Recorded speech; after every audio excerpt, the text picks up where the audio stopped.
सल्तनत काल। सल्तनत काल की शुरुआत 1206 से लेकर 1526 ईस्वी तक चलती है। इसमें कुल 5 वंश हुए, जिसका क्रम है गुलाब खिले तो सांस लो, गुलाम वंश, खिलजी वंश, तुगलक वंश, सैयद वंश और लोदी वंश। आज हम लोग सिर्फ गुलाम वंश और खिलजी वंश को पढ़ेंगे। गुलाम वंश को दास वंश या ममलूक वंश भी कहा जाता है।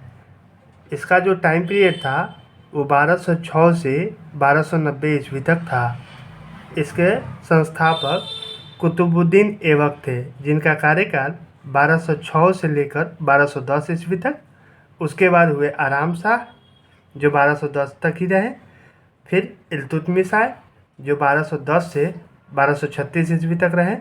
फिर इल्तुतमिश की बेटी रजिया सुल्तान आई, जो 1236 से 1240 तक रही। उसके बाद फिर गयासुद्दीन बलबन आए, जो 1266 से 1287 ईस्वी तक रहे। और फिर कैकुबाद, और उसके बाद अंतिम शासक जो थे गुलाम वंश के, हुए ट्यूमर्स थे, जो 1290 में अंतिम शासक के रूप में इनको जाना जाता है। तो गुलाम वंश के संस्थापक हो जाएंगे कुतुबुद्दीन ऐबक, और गुलाम वंश के अंतिम शासक हो जाएंगे ट्यूमर्स।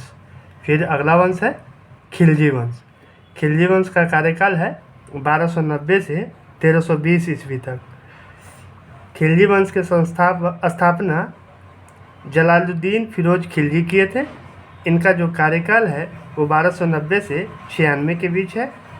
उसके बाद फिर अलाउद्दीन खिलजी आए, जो 1296 से 1316 तक रहे। फिर शहाबुद्दीन अमर थे, जो 1316 से 1320 थे। उसके बाद मुबारक शाह, फिर नसरुद्दीन खिलजी। तो खिलजी वंश को स्थापना जलालुद्दीन फिरोज खिलजी किए थे, और अंतिम शासक नसरुद्दीन खिलजी थे।